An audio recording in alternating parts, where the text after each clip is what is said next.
تازه خبره، طالبانو د نړیوالې شورا غټ شرط ومانه. تازه عباس ستانکزي په دې اړه څه بیان ورکړی دی؟ تازه یې څه ویلي دي؟ د امریکا یې کوم شرط منلی دی؟ جزئیات یې په ویډیو کې را سره وګورئ او چینل سبسکرایب کړئ. لیدونکو السلام علیکم. د طالبانو په حکومت د نړۍ د شدید فشار دی چې خپل حکومت ټول شمونه کړي. ظاهرا داسې ښکارېږي چې نړیوال د طالبانو څخه غواړي چې د پخواني حکومت ځینې کسان هم په خپل حکومت کې ورسره شامل کړي.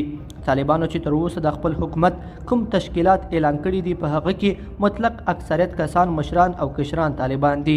نه یوازې چې پکې د پخواني رژیم هیڅ ډول سیاسي کسان شتون نه لري، بلکې د دوی د صف پراته ډیر کم خلک په حکومت کې شتون نه لري چې د ګوتو په شمار خلک دي.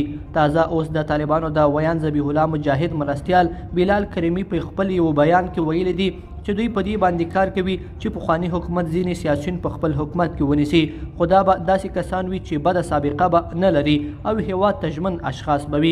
د طالبانو د پرله پسې غوښتنو سره بیا هم نړیواله ټولنه په ځانګړي ډول امریکا دې ته نه تیاریږي چې د افغانستان د مرکزي بانک شتمنۍ ازادي کړي او ترڅنګ نړیوال بانک او د پیسو نړیوال صندوق د افغانستان سره د هر ډول راکړې ورکړې څخه انکار ږدي. بله ستونزه دا ده چې کوم هیوادونه د طالبانو سره ښې اړیکې لري هغوی هم د امریکا له ویرې نشي کولی چې د طالبانو حکومت په رسمیت وپېژني. په دې هکله تېره اونۍ د افغانستان د بهرنیو چارو مرستیال وزیر شیر محمد عباس ستانکزي هم اقرار وکړ او ویل چې که امریکا په افغانستان کې خپل سفارت پرانیزي نو ټول اروپایي هیوادونه به په یوه ورځ کې په کابل کې خپل سفارتونه خلاص کړي. لیدونکو په دې هیله چې دا مطلب به مو تر پایه لیدلی وي. کومه ویډیو خوښه شوې ویډیو لایک کړئ او چینل سبسکرایب کړئ. تر بیا ښه وخت.